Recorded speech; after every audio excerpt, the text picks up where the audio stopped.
चलो आज આપણે ઉદ્દીપન જોઈશું। તો ઉદ્દીપન જે આપણે રાસાયણિક ગતિકીની અંદર કમ્પ્લીટ કરી તો એનો ફરીથી અહીંયા રિવિઝન છે। તો ઉદ્દીપન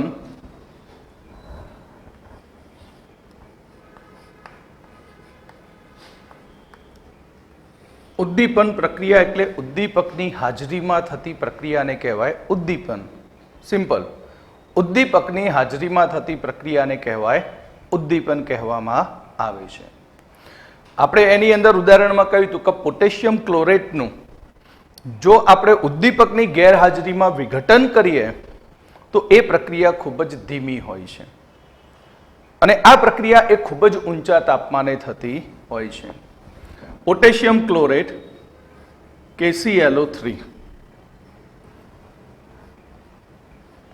પોટેશિયમ ક્લોરેટ જેને આપણે 673 કેલ્વિન થી 833 કેલ્વિન તાપમાને 673 થી 833 કેલ્વિન તાપમાને ગરમ કરતા તેમાંથી KCl પ્લસ O2 ગેસ બને છે। KCl પ્લસ શું બનશે? O2 gas. પણ આ ઉદ્દીપકની ગેરહાજરીમાં આ પ્રક્રિયા ઘણી ધીમી હોય છે। પરંતુ જો પોટેશિયમ ક્લોરેટ KClO3 ની આપણે મેંગેનીઝ ડાયોક્સાઇડ MnO2 ની હાજરીમાં 473 થી 633 અહીંયા 53 આવશે 473 થી 633 કેલ્વિન તાપમાને પ્રક્રિયા કરીએ તો તેમાંથી KCl પ્લસ 3O2 ગેસ બને અને ઉદ્દીપકની હાજરીમાં આ પ્રક્રિયા ઝડપી બને છે। તો આ પ્રક્રિયા કેમ ઝડપી બની તેના વિશે આપણે રાસાયણિક ગતિકીમાં જોયું હતું કે સ્થિતિ ઊર્જા વિરુદ્ધ પ્રક્રિયા અક્ષનો આલેખ કે સ્થિતિજ ઊર્જા વિરુદ્ધ પ્રક્રિયા અક્ષ। તો પ્રક્રિયા થવા માટે અહીંયા આપણે પ્રક્રિયકો લઈએ છીએ। ધારો અહીંયા શું લઈએ છીએ? પ્રક્રિયકો। અને પ્રક્રિયા થવા માટે અહીંયા એક ચોક્કસ બોર્ડર હોય। ચોક્કસ બોર્ડર એટલે એટલી ઉર્જાએ પહોંચવું જોઈએ જેને કહ્યું હતું થ્રેશોલ્ડ ઉર્જા। એટલે પ્રક્રિયકની સક્રિયકરણ ઉર્જા ER, આ પ્રક્રિયક અહીં આટલી ઉર્જાએ પહોંચે પછી જ પ્રક્રિયા કરે અને પ્રક્રિયા કરે એટલે અહીંયા બનશે સંક્રાંતિ અવસ્થા। શું બનશે? સંક્રાંતિ અવસ્થા। અને એ સંક્રાંતિ અવસ્થામાંથી પછી બને એ નિપજ। શું બનશે પછી? નિપજ। તો આ પ્રક્રિયાની અંદર આપણે જોઈએ તો પ્રક્રિયા થવા માટેની અહીં આ થઈ સક્રિયકરણ ઉર્જા જેનું મૂલ્ય ઘણું વધારે છે। પરંતુ જ્યારે આપણે અહીં ઉદ્દીપક વાપરીએ ત્યારે આ પ્રક્રિયાની સક્રિયકરણ ઉર્જા ઘટી જાય અને એ પ્રક્રિયાની થ્રેશોલ્ડ એનર્જી પણ ડાઉન થશે। થ્રેશોલ્ડ ઉર્જા કેવી આવશે? નીચે। એટલે અહીં પ્રક્રિયાની સક્રિયકરણ ઉર્જા કેટાલિસ્ટની હાજરીમાં ઘટી જાય અને પ્રક્રિયા ઝડપી બને છે। આપણે જાણીએ છીએ કે ઉદ્દીપક જે છે એ ઉદ્દીપકનું દળ અને તેનું સંગઠન પ્રક્રિયા દરમિયાન ક્યારેય બદલાતું નથી। અલ્પ પ્રમાણમાં ઉદ્દીપક લીધો હોય તો પણ પ્રક્રિયા થાય છે। ઉદ્દીપકના ઉપયોગથી પ્રક્રિયાની સક્રિયકરણ ઉર્જા ઘટે છે અને પ્રક્રિયાના વેગમાં વધારો થાય છે। ઉદ્દીપક પ્રક્રિયાની અંદર કે જે પદાર્થ પ્રક્રિયાના વેગમાં વધારો કરે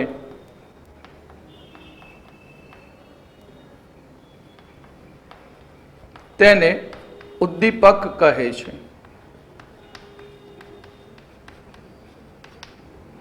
આ પ્રક્રિયાને અથવા આ ઘટનાને ઉદ્દીપન કહેવામાં આવે છે। ઉદ્દીપકના ઉપયોગથી શું થશે? ઉદ્દીપકના ઉપયોગથી પ્રક્રિયાની સક્રિયકરણ ઉર્જા ઘટે છે. સક્રિયકરણ ઉર્જા ઘટે છે. પ્રક્રિયાનો ઉર્જા અવરોધ ઘટે છે.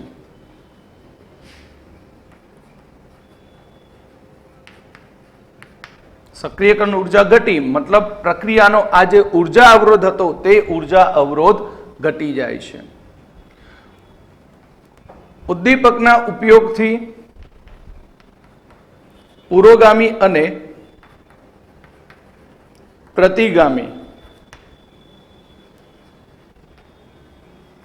પ્રક્રિયાનો વેગ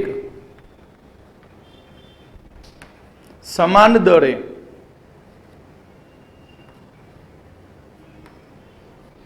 વધે છે. સંતુલન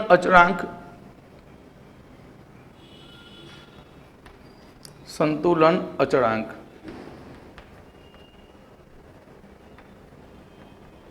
બદલાતો નથી અને ઉદ્દીપકના ઉપયોગથી પ્રક્રિયાના વેગમાં શું થશે?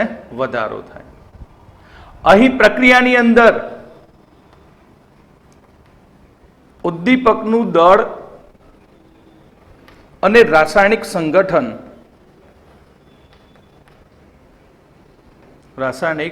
સંગઠનમાં કોઈ ફેરફાર થતો નથી. કોઈ ફેરફાર થતો નથી. અલ્પ પ્રમાણમાં વપરાય.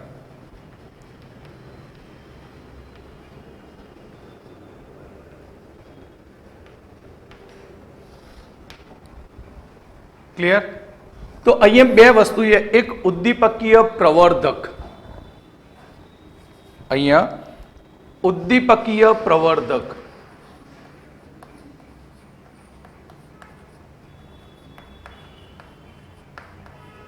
ઉદ્દીપકીય પ્રવર્ધક મતલબ શું? ઉદ્દીપકની રાસાયણિક સક્રિયતામાં વધારો કરે એને ઉદ્દીપકીય પ્રવર્ધક કરે. ઉદ્દીપકીય પ્રવર્ધક પ્રક્રિયાને વેગ વધારતો નથી પણ ઉદ્દીપકની એ ઉદ્દીપિત થવાની સક્રિયતામાં શું કરી દે? વધારો કરે. તો તેને પ્રવર્ધક કહેવામાં આવે છે. પ્રવર્ધક એટલે કે ઉદ્દીપકની ઉદ્દીપિત થવાની સક્રિયતામાં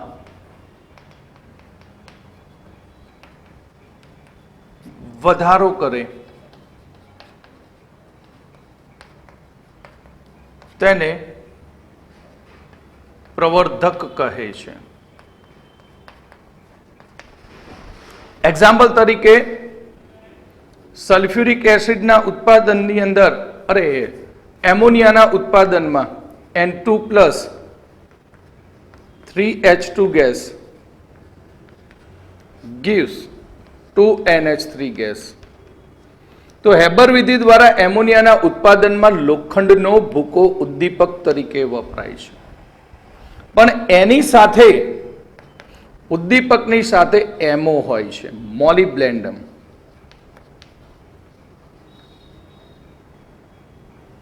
મોલિબ્લેન્ડમ.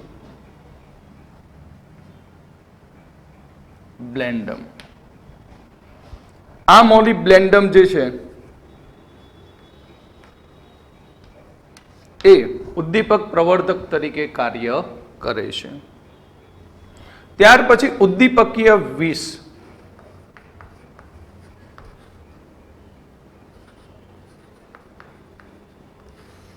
અથવા નિરોધકો. ઉદ્દીપકીય વિષ મતલબ ઉદ્દીપકની સક્રિયતામાં ઘટાડો કરે.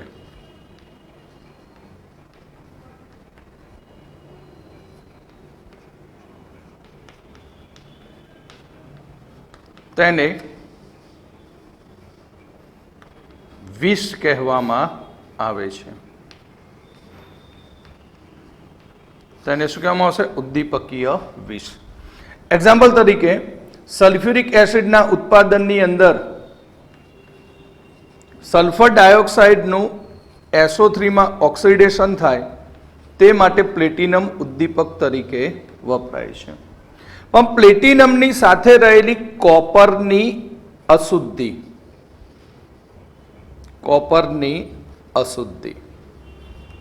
જે ઉદ્દીપકની સક્રિયતા ઘટાડે છે, માટે કોપરને ઉદ્દીપકીય વિષ કહેવાય. કોપરને ઉદ્દીપકીય વિષ કહેવાય છે. હવે આપણે ઉદ્દીપનના પ્રકાર લઈશું. ઉદ્દીપનના બે પ્રકાર છે, સમાંગ ઉદ્દીપન અને વિસમાંગ ઉદ્દીપન. ઉદ્દીપનના પ્રકાર, તો ઉદ્દીપનના પ્રકારની અંદર નંબર 1 સમાંગ ઉદ્દીપન. સમાંગ ઉપરથી જ ખબર પડે કે બધું એકરૂપ હશે. પ્રક્રિયક, નિપજ, ઉદ્દીપક બધા એક જ ભૌતિક અવસ્થામાં હોય તો તેને કહેવામાં આવશે સમાંગ ઉદ્દીપન કહેવામાં આવે છે. સમાંગ ઉદ્દીપન કોને કહેવાય? કે પ્રક્રિયકો, નિપજો અને ઉદ્દીપક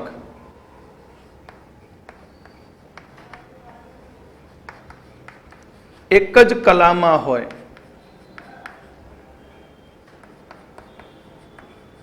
તો તેને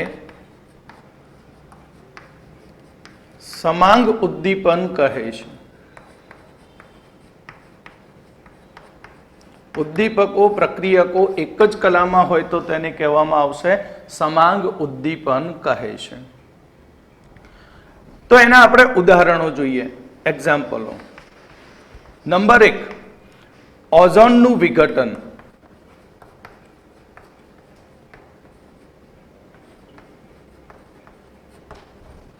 તો ઓઝોનનું વિઘટન ઓઝોન ગેસ પ્લસ ઓક્સિજન પરમાણુ ગેસ અને ક્લોરીન પરમાણુ ગેસની હાજરીમાં પ્રક્રિયા કરીએ તો 2O2 ગેસ ઓક્સિજન મળે, જેમાં બધાની ભૌતિક સ્થિતિ વાયુરૂપ અવસ્થામાં છે. બીજું કાર્બન મોનોક્સાઇડનું oxidation.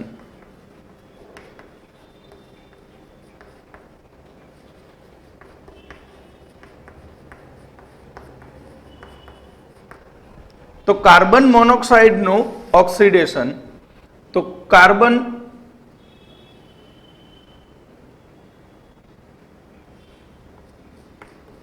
Plus O2 gas gives nitric oxide વાયુની હાજરીમાં કાર્બન મોનોક્સાઇડનું ઓક્સિડેશન. તો તેમાંથી મળશે CO2 ગેસ. શું મળશે? CO2 gas. નંબર 3 બીજું એસ્ટરનું જળ વિભાજન.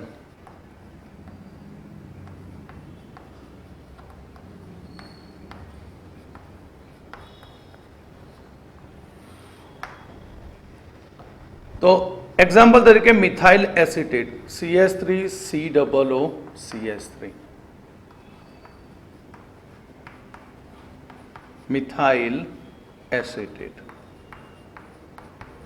તો મિથાઇલ એસિટેટનો HCl માંથી મળતા H+ આયનની હાજરીમાં ક્યાંથી મળે? HCl. તો અહીં જળ વિભાજન કરતા એસિટિક એસિડ પ્લસ મિથેનોલ મળશે.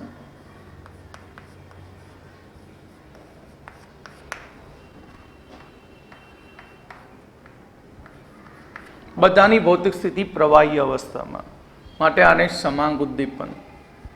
નંબર 4 સુક્રોઝનું વ્યુત્ક્રમણ એટલે સુક્રોઝનું જળ વિભાજન. સુક્રોઝ એટલે 12H22O11 સુક્રોજ એટલે ખાંડ. હવે આ સુક્રોજનું આપણે અહીં સલ્ફ્યુરિક એસિડમાંથી મળતા H+ ની હાજરીમાં જળ વિભાજન. શામાંથી મળતો? સલ્ફ્યુરિક એસિડમાંથી. તો સુક્રોજના જલીય દ્રાવણનું પાણી વડે જળ વિભાજન કરવાથી C6H12O6 glucose plus C6H12O6 fructose મળે છે. બંનેના અણુસૂત્ર સરખા છે પણ એમાં ક્રિયાશીલ સમૂહ જુદા છે. ગ્લુકોઝમાં આલ્ડિહાઇડ સમૂહ છે, ફ્રુક્ટોઝમાં કીટોન સમૂહ છે. તો આને પણ કહેવામાં આવશે સમાંગ ઉદ્દીપન. નંબર 5, લેડ ચેમ્બર વિધિ દ્વારા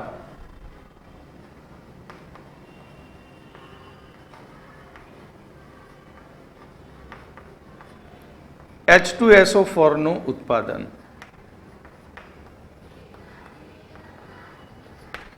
તો લેડ ચેમ્બર વિધિ દ્વારા H2SO4 નું ઉત્પાદન. તો સલ્ફર ડાયોક્સાઇડ વાયુનું ઓક્સિડેશન નાઇટ્રિક ઓક્સાઇડ વાયુની હાજરીમાં કરીએ તો તેમાંથી સલ્ફર ટ્રાયોક્સાઇડ વાયુ મળે, જેમાં બધાની ભૌતિક સ્થિતિ એ વાયુ સ્વરૂપે. આ સલ્ફર ટ્રાયોક્સાઇડને સલ્ફ્યુરિક એસિડમાં શોષી લો તો ઓલિયમ બને ને ઓલિયમમાં પાણી ઉમેરતા સલ્ફ્યુરિક એસિડ. તો આ ઉદ્દીપનને આપણે સમાંગ ઉદ્દીપન કહીએ છીએ.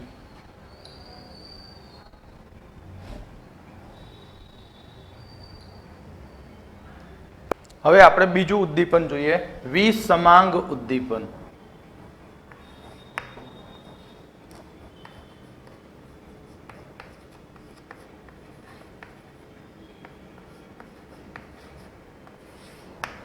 વિસમાંગ ઉદ્દીપન એટલે પ્રક્રિયકો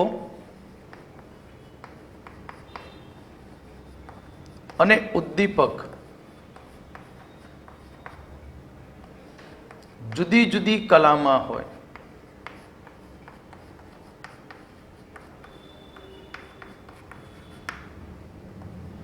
તો તેને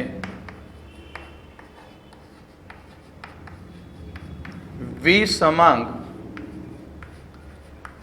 ઉદ્દીપન કહે છે. ઉદ્દીપકો અને પ્રક્રિયકો જુદી જુદી કલામાં હોય તો તેને વિસમાંગ ઉદ્દીપન કહે છે. વિસમાંગ ઉદ્દીપન જે પૃષ્ઠ ઘટનાનું ઉદાહરણ છે. વિસમાંગ ઉદ્દીપન એ પૃષ્ઠ ઘટનાનું ઉદાહરણ છે. એટલે મોટા ભાગે ઓલમોસ્ટ વિસમાંગ ઉદ્દીપનની અંદર ઉદ્દીપક એ ઘન અવસ્થામાં હોય છે. અને ઉદ્દીપક ઘન અવસ્થામાં હોય તો પ્રક્રિયક પ્રવાહી કે વાયુ અવસ્થામાં, જેની અંદર પ્રક્રિયકોનું અધિશોષણ થતું હોય છે ઉદ્દીપકની સપાટી પર, માટે આને પૃષ્ઠ ઘટના કહેવામાં આવે છે. તો આને આપણે ઉદાહરણો જોઈએ. ઉદાહરણની અંદર નંબર 1, HI વાયુનું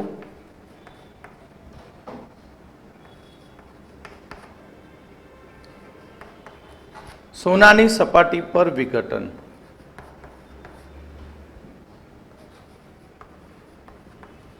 પહેલું ઉદાહરણ, HI નું સોનાની સપાટી પર વિઘટન. તો HI ગેસ ઓરમ સોલિડ હોય અને તેમાંથી H2 gas plus I2 gas. બીજું ઉદાહરણ, પ્લેટિનમ ઉદ્દીપકની હાજરીમાં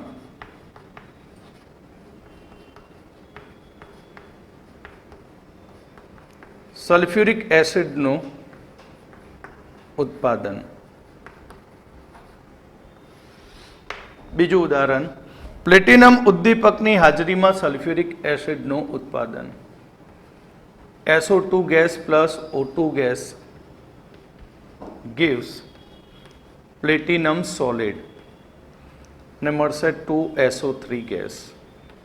અને આગળ કહ્યું તેમ SO3 ગેસને પાણીમાં અથવા તો ડાયરેક્ટ સલ્ફ્યુરિક એસિડમાં શોષી લો, ઓલિયમ બને, ઓલિયમમાં પાણી ઉમેરતા સલ્ફ્યુરિક એસિડ. નંબર 3, સંપર્ક વિધિ દ્વારા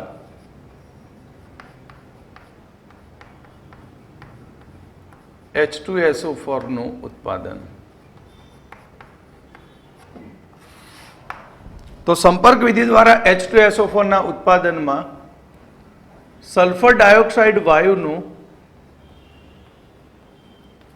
વેનેડિયમ પેન્ટોક્સાઇડ V2O5 સોલિડ ઉદ્દીપકની હાજરીમાં ઓક્સિડેશન, તેમાંથી મળશે SO3 ગેસ. તો સંપર્ક વિધિ દ્વારા સલ્ફ્યુરિક એસિડનું ઉત્પાદન. નંબર 4, હેબર વિધિ દ્વારા એમોનિયાનું ઉત્પાદન.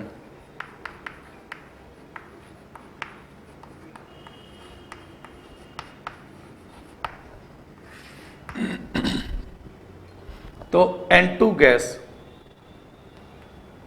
પ્લસ 3H2 ગેસ,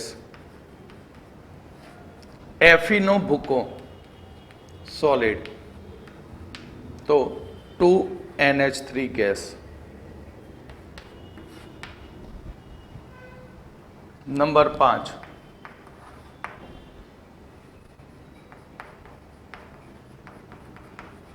ઓસ્વાલ્ડ પ્રક્રમ દ્વારા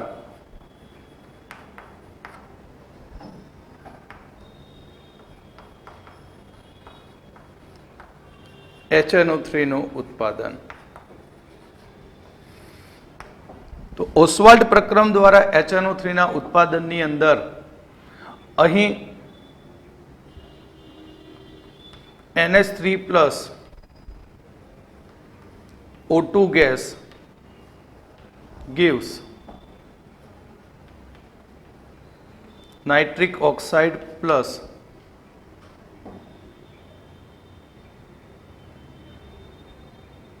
H2O. જ્યાં પેલેડિયમ પ્લેટિનમ ગોઝ વપરાય. શું વપરાતો હોય? Platinum goes, palladium, rhodium. Number 6, વનસ્પતિ તેલનું હાઇડ્રોજનેશન.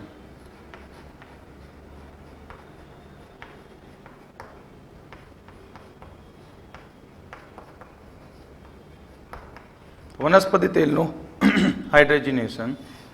વનસ્પતિ તેલનું નિકલ, ઝીણા નિકલ ઉદ્દીપકની હાજરીમાં હાઇડ્રોજનેશન કરતા વનસ્પતિ તેલનું હાઇડ્રોજન વાયુ સાથે, અહીં આપણે ઝીણા નિકલ ઉદ્દીપકની હાજરીમાં હાઇડ્રોજનેશન, તો વનસ્પતિ ઘી બનશે. એટલે અસંતૃપ્ત ફેટી એસિડમાંથી સંતૃપ્ત ફેટી એસિડમાં રૂપાંતર. એટલે તેલ પ્રવાહી પ્રક્રિયક સોલિડ, એમોનિયા વાયુ પ્રક્રિયક સોલિડ, નાઇટ્રોજન હાઇડ્રોજન વાયુ ઉદ્દીપક સોલિડ, સલ્ફર ઓક્સિજન વાયુ ઉદ્દીપક સોલિડ. એટલે અહીં પ્રક્રિયકો અને ઉદ્દીપક બંનેની કલા જુદી જુદી હોય તો તેને વિસમાંગ ઉદ્દીપન કહે છે.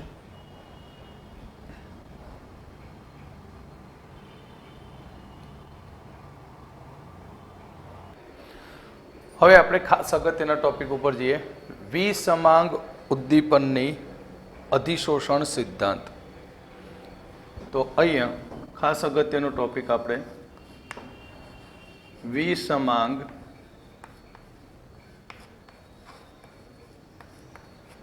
ઉદ્દીપનનો અધિશોષણ સિદ્ધાંત. આ વિસમાંગ ઉદ્દીપનનો અધિશોષણ સિદ્ધાંત જે વિસમાંગ સંતુલનની ક્રિયાવિધિ સમજાવે છે. પહેલું તો આપણે કહીએ કે વિસમાંગ ઉદ્દીપન, વિસમાંગ ઉદ્દીપનની ક્રિયાવિધિ એ વિસમાંગ સંતુલનની ક્રિયા સમજાવે છે. આપણે જૂના ઉદ્દીપનના અધિશોષણ સિદ્ધાંતની અંદર મેં કહ્યું કે વિસમાંગ ઉદ્દીપન એ પૃષ્ઠ ઘટના છે. એટલે કે જૂના ઉદ્દીપનમાં અધિશોષણના સિદ્ધાંતનો ઉપયોગ કરવામાં આવે છે. જેની અંદર એવું હતું, ઉદ્દીપનની અંદર અધિશોષણમાં કહ્યું હતું કે વિસમાંગ ઉદ્દીપનના અધિશોષણ સિદ્ધાંતની અંદર અહીં ઉદ્દીપકની સપાટી પર વાયુમય પ્રક્રિયક અથવા દ્રાવણમાંના પ્રક્રિયકો એ ઉદ્દીપકની સપાટી પર અધિશોષણ પામે છે. એટલે કે આ આપણો ઉદ્દીપક છે, આ શું છે? ઉદ્દીપક. અને આ ઉદ્દીપકની સપાટી પર વાયુમય અથવા તો દ્રાવણમાંના પ્રક્રિયકોનું અધિશોષણ થાય છે. વાયુમય પ્રક્રિયકો અથવા દ્રાવણમાંના પ્રક્રિયકોનું અધિશોષણ થાય છે. હવે આ અધિશોષણ થવાને કારણે ઉદ્દીપકની આ સપાટી પર પ્રક્રિયકની સાંદ્રતા વધે છે. અધિશોષણને કારણે ઉદ્દીપકની સપાટી પર પ્રક્રિયકની સાંદ્રતા વધે છે. અને પ્રક્રિયકની સાંદ્રતા વધવાથી પ્રક્રિયા વેગ વધે છે. આ એમનેમ કઈ ડાયરેક્ટ વેગ નથી વધતો, કારણ કે અધિશોષણ થાય તો અધિશોષણની ઘટના કેવી છે? ઉષ્મા ક્ષેપક પ્રક્રિયા છે. અને પ્રક્રિયાની અંદર આ મુક્ત થતી ઉષ્મા એ પ્રક્રિયાના વેગમાં વધારો કરે છે તેમ માનવામાં આવે છે. પણ આપણે અહીં આ વિસમાંગ ઉદ્દીપનની ક્રિયાવિધિની અંદર અહીં આધુનિક સિદ્ધાંતની અંદર મધ્યવર્તી સંયોજનનો સિદ્ધાંત અને જૂના અધિશોષણના સિદ્ધાંતનું સંયોગીકરણ કરવામાં આવ્યું છે. વિસમાંગ ઉદ્દીપનના અધિશોષણના અંદર બે સિદ્ધાંતોનો સમન્વય કરવામાં આવ્યો છે. એક અધિશોષણનો મધ્યવર્તી સંયોજનનો સિદ્ધાંત અને જૂના અધિશોષણના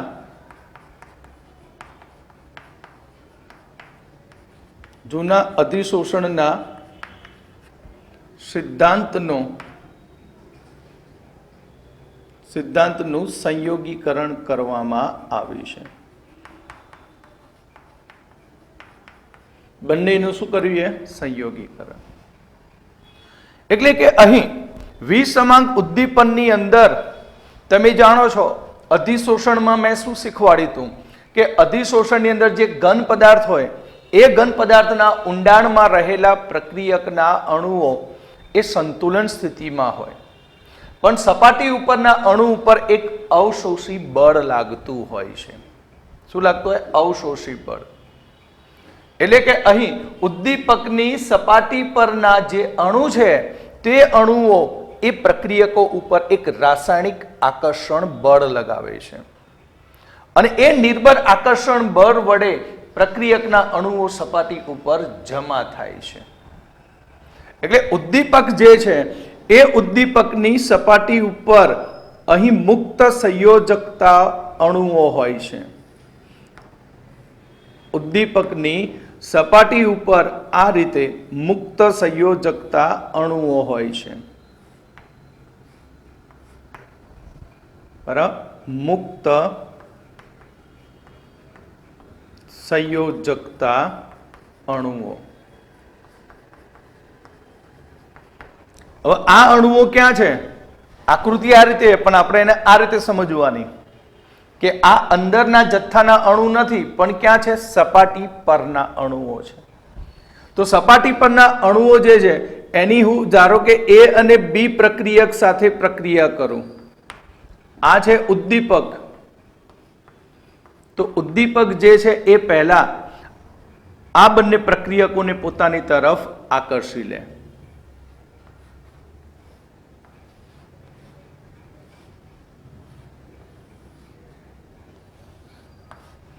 એટલે જે પ્રક્રિયકો છે A અને B, આ A અને B એ પ્રક્રિયા ઉદ્દીપકની સપાટી ઉપર પહેલા પ્રસરણ પામી જશે.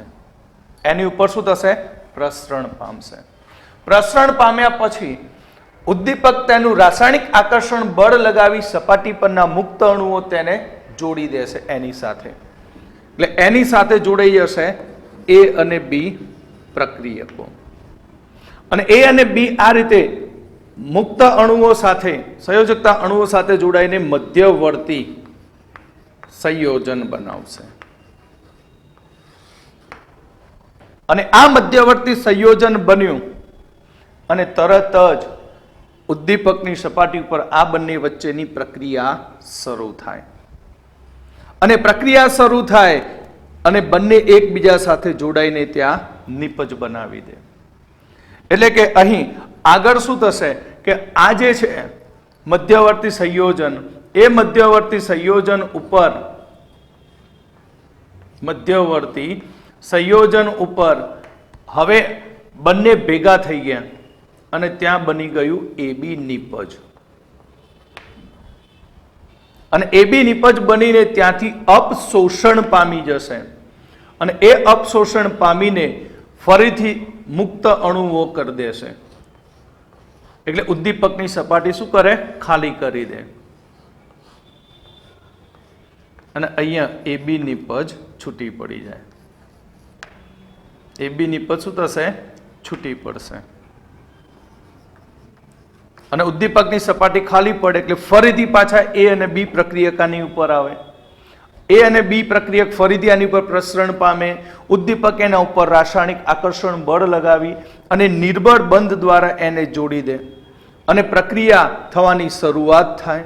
પ્રક્રિયા શરૂ થાય એટલે એની ઉપર નિપજ બને અને આ નિપજ ઉદ્દીપકની સપાટી પરથી અપશોષણ પામે અને નિપજ મુક્ત થતા ઉદ્દીપકની સપાટી ખાલી પડે. અને આ ખાલી પડેલી સપાટી ઉપર ફરીથી બીજા નવા પ્રક્રિયકના અણુઓ દાખલ થાય. આમ પ્રક્રિયાની અંદર સતત આગળ ને આગળ વધ્યા કરે, પણ ઉદ્દીપકનું દળ ક્યારેય બદલાય નહીં. સંગઠનમાં પણ ફેરફાર થાય નહીં. માત્ર પ્રક્રિયાના વેગમાં શું કરે? વધારો કરે. ક્લિયર? તો આના આપણે 5 મુદ્દા અગત્યના ક્રિયાવિધિના છે એ આપણે બાજુમાં લખી દઈએ શોર્ટમાં.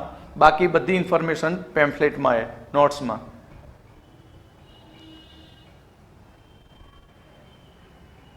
તો હવે આના ઉપરથી આપણે આ ક્રિયાવિધિના 5 સોપાન લખીએ. પહેલું સોપાન શું થશે? પહેલું સોપાન થશે પ્રક્રિયકો ઉદ્દીપકની સપાટી ઉપર પ્રસરણ પામે. પહેલું સોપાન શું થશે? તો પહેલું સોપાન પ્રક્રિયક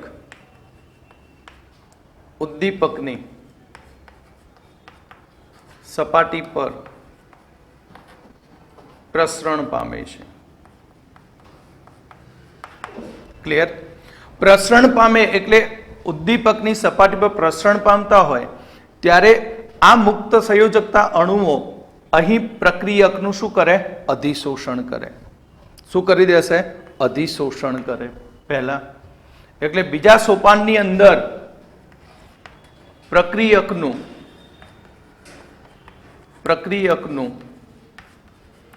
ઉદ્દીપકની સપાટી પર અધિશોષણ. હવે ઉદ્દીપકની સપાટી પર પ્રક્રિયકનું અધિશોષણ થયું એટલે શું બની ગયું? મધ્યવર્તી સંયોજન. અને મધ્યવર્તી સંયોજન બન્યું એટલે પ્રક્રિયા થવાની શું થઈ? શરૂઆત થઈ. બરાબર? અને ત્યાં નિપજ બને. નંબર 3, મધ્યવર્તી સંયોજન નું નિર્માણ થઈ પ્રક્રિયા શરૂ થાય. કોની? પ્રક્રિયકો વચ્ચેની. નંબર 4, અને મધ્યવર્તી સંયોજનની સપાટી ઉપર શું બની? નિપજ. આ નિપજનું હવે આની ઉપરથી શું થશે? અપશોષણ થશે. શું થશે? અપશોષણ. એટલે કે ઉદ્દીપકની સપાટી પરથી નિપજનું અપશોષણ થાય.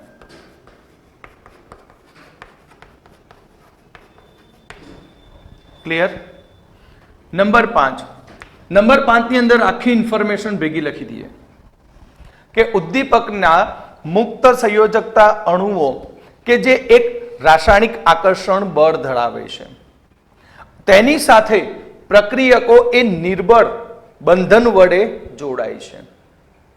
અને પ્રક્રિયકો જુદા જુદા હોય તો તે આજુબાજુના સ્થાન ઉપર ગોઠવાય અને એકબીજા સાથે પ્રક્રિયા કરી નિપજમાં ફેરવાય છે. એટલે કે ઉદ્દીપકના મુક્ત સંયોજકતા અણુઓ ના રાસાયણિક આકર્ષણ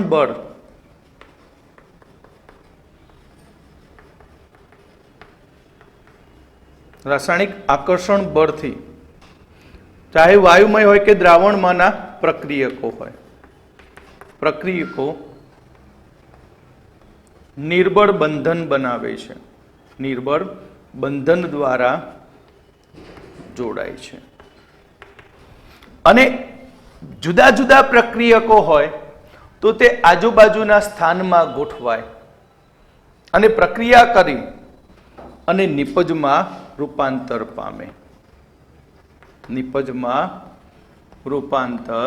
પામે.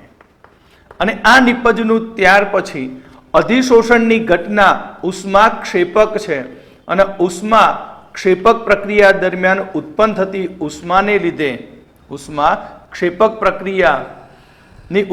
લીધે નિપજનું પાછું શું થશે? બાષ્પીભવન થઈ જશે. એટલે સપાટી ઉપરથી એનું અપશોષણ થશે. શું થશે? અપશોષણ. એટલે અહીં ઉદ્દીપકના દળમાં કોઈ જ ફેરફાર થતો નથી, ઉદ્દીપકના રાસાયણિક સંગઠનમાં ફેરફાર થતો નથી, માત્ર ને માત્ર અહીં પ્રક્રિયાના વેગમાં વધારો થાય છે. એટલે અલ્પ પ્રમાણમાં ઉદ્દીપક હોય છતાં પણ આખી પ્રક્રિયા ઉદ્દીપિત થતી હોય છે. ઓકે?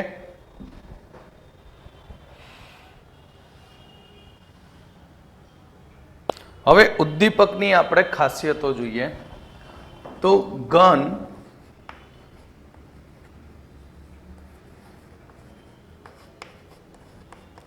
ઉદ્દીપકની ખાસિયતો. તો ઘન ઉદ્દીપકની ખાસિયતની અંદર પહેલું છે સક્રિયતા. ઉદ્દીપકની સક્રિયતા મતલબ રાસાયણિક અધિશોષણના પ્રબળતા ઉપર આધાર રાખે છે. ઘન ઉદ્દીપકની સક્રિયતા રાસાયણિક અધિશોષણની પ્રબળતા પર આધાર રાખે છે.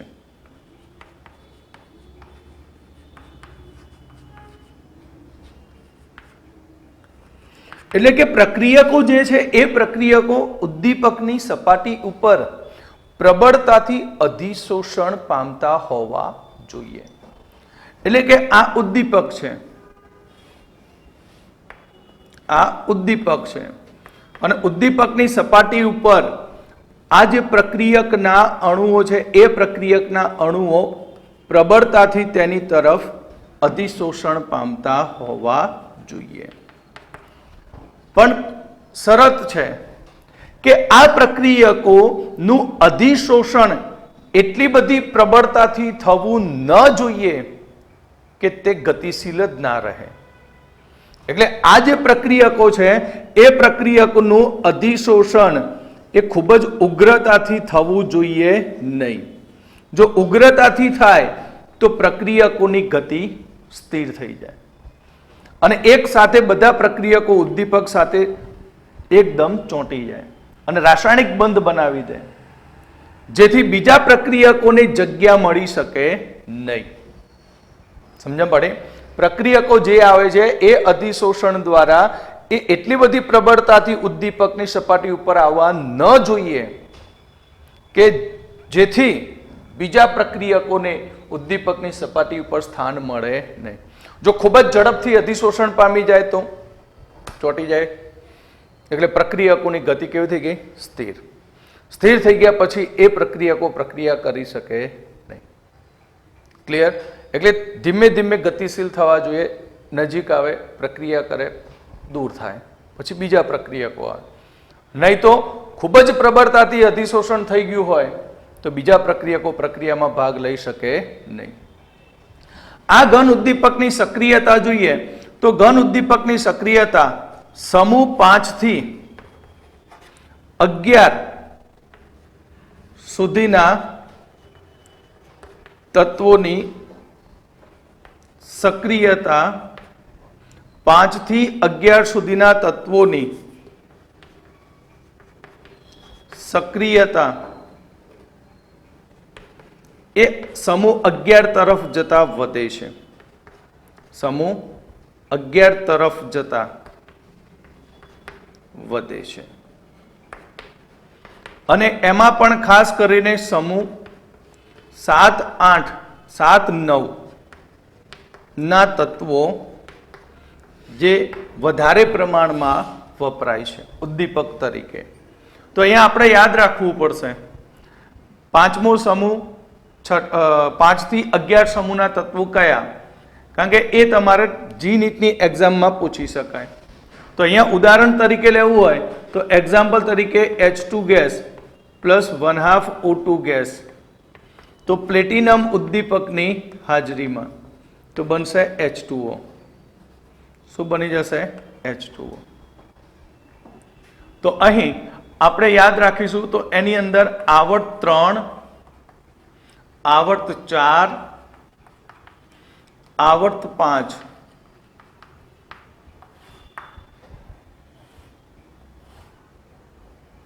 Scandium, titanium, vanadium, chromium, manganese, iron, cobalt, nickel, copper. આટલો સુધી છે. કારણ કે આ ત્રીજો સમૂહ છે. સમૂહ 3, 4, 5, 6, 7, 8, 9, 10 અને 11. બરાબર? તો અહીંયાથી આપણે માત્ર 5 થી શરૂ કરીને 11 સુધીના તત્વો યાદ રાખવાના. ગમે તે સમૂહ પૂછી નાખે.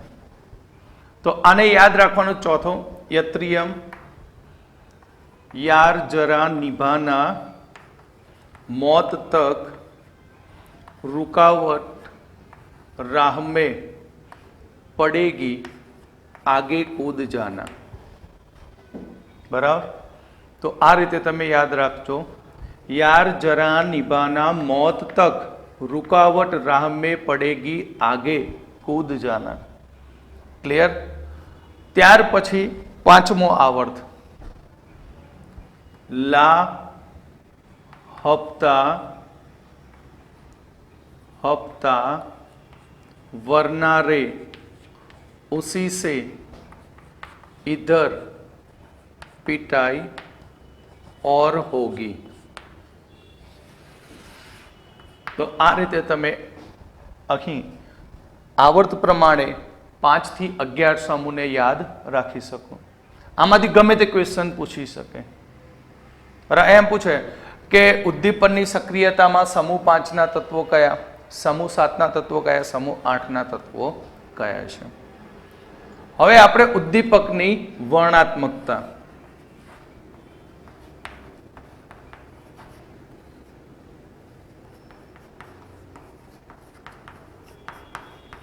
ઉદ્દીપકની વર્ણાત્મકતા મતલબ શું? પ્રક્રિયકો સમાન હોય, પ્રક્રિયકો સમાન હોય અને જો આ સમાન પ્રક્રિયકમાં જુદા જુદા પ્રક્રિયકો વાપરવામાં આવે તો આપણને જુદી જુદી નિપજો મળતી હોય છે, જેને કહેવામાં આવશે ઉદ્દીપકની વર્ણાત્મકતા.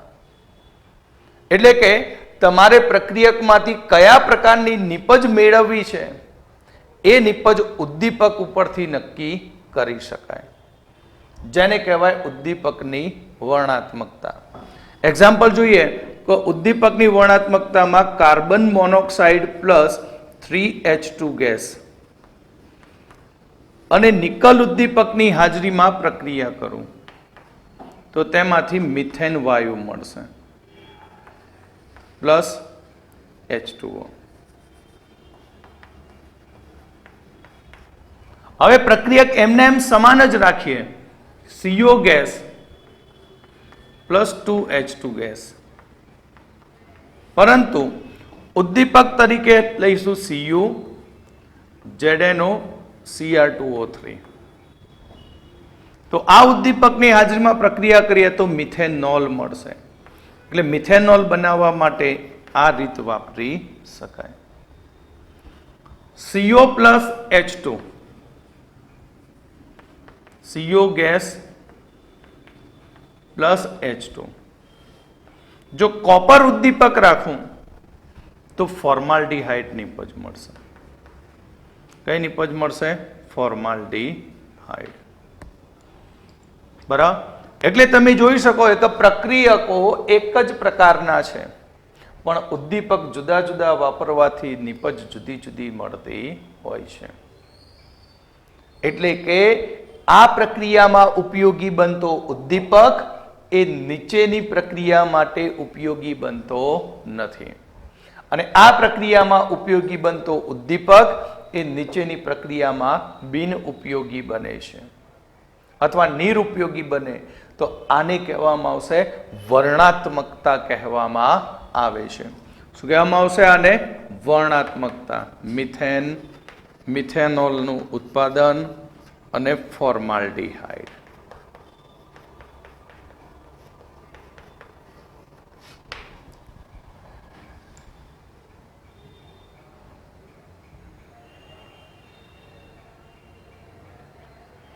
હવે આપણે આકાર વર્ણાત્મક ઉદ્દીપન, નવો ટોપિક.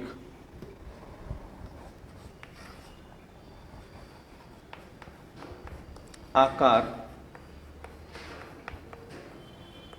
વર્ણાત્મક ઉદ્દીપન. બરાબર. વર્ણાત્મકતા અને આકાર વર્ણાત્મકતામાં ડિફરન્ટ છે.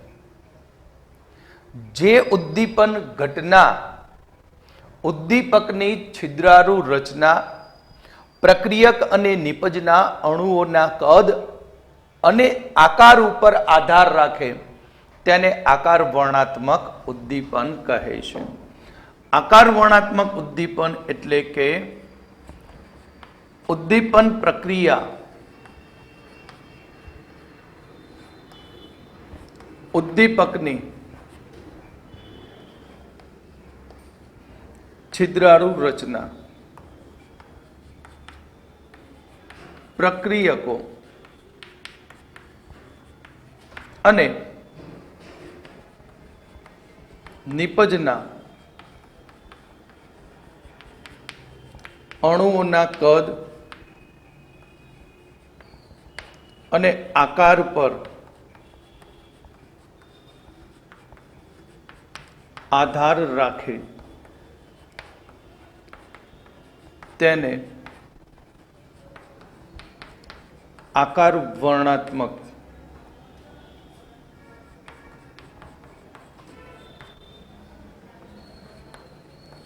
ઉદ્દીપન કહે છે. તો આની અંદર બેસ્ટ ઉદાહરણ જીઓલાઇટ. જીઓલાઇટ એ સારો આકાર વર્ણાત્મક ઉદ્દીપક છે. જીઓલાઇટ એ સારો આકાર વર્ણાત્મક ઉદ્દીપક. કેમ? તો એની લાક્ષણિકતાઓ જોઈએ. કારણ કે તે મધપૂડા જેવી રચના ધરાવે. મધપૂડા જેવી રચના. તમે મધપૂડાને જુઓ તો એની રચના આ રીતે હોય.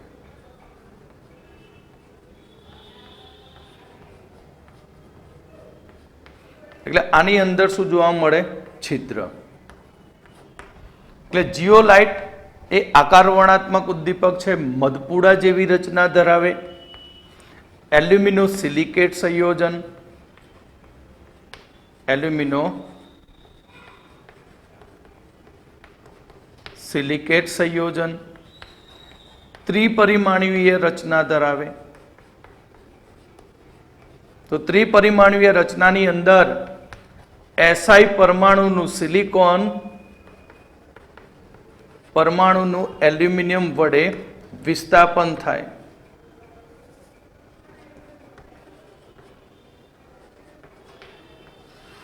અને તે એલ્યુમિનો સિલિકેટ બનાવતો હોય છે. જીઓલાઇટ કે જે કુદરતમાંથી મળે અને સંશ્લેષિત રીતે પણ મેળવી શકાય. કુદરતમાંથી પણ મળી શકે અને સંશ્લેષિત રીતે પણ મેળવી શકાય છે. જીઓલાઇટનો અહીં ઉપયોગ કરતા પહેલા શૂન્ય અવકાશમાં ગરમ કરવામાં આવે છે. શૂન્ય અવકાશમાં ગરમ કરવામાં આવે છે, જેથી અહીંયા જે જલીયકરણનું પાણી ભેગું થયું હોય એ પાણી શું થઈ જાય? દૂર થાય. અને પાણી દૂર થતાં છિદ્રાળુ રચના બને અને એ છિદ્રનો વ્યાસ જે 260 પિકોમીટરથી 740 પિકોમીટર જેટલો હોય છે. એટલે અહીંયા જે છિદ્ર બનશે એ છિદ્રના વ્યાસ 260 થી 740 પિકોમીટર હશે. પરિણામે જે પ્રક્રિયકનું કદ 260 થી 740 ની વચ્ચે હશે તે પ્રક્રિયકનું અધિશોષણ થશે અને એમાંથી બનતી નીપજ અપશોષિત થશે. સમજણ પડે કે જેનું કદ 260 થી 740 ની વચ્ચે હશે તે જ અણુઓનું પ્રક્રિયકનું અધિશોષણ થશે અને પ્રક્રિયા કરી અને પછી નીપજ તેમાંથી અપશોષણ પામશે. માટે જીઓલાઇટ એ આકાર વર્ણાત્મક ઉદ્દીપક છે. ઉપયોગ શું? તો જીઓલાઇટનો ઉપયોગ હાઇડ્રોકાર્બનના વિભંજનમાં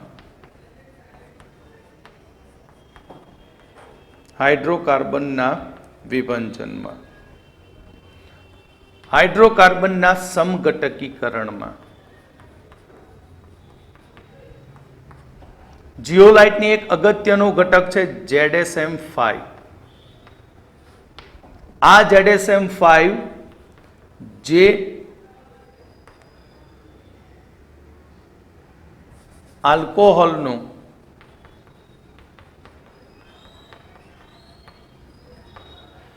ગેસોલિન માં રૂપાંતર કરે છે. જીઓલાઇટનો ઉપયોગ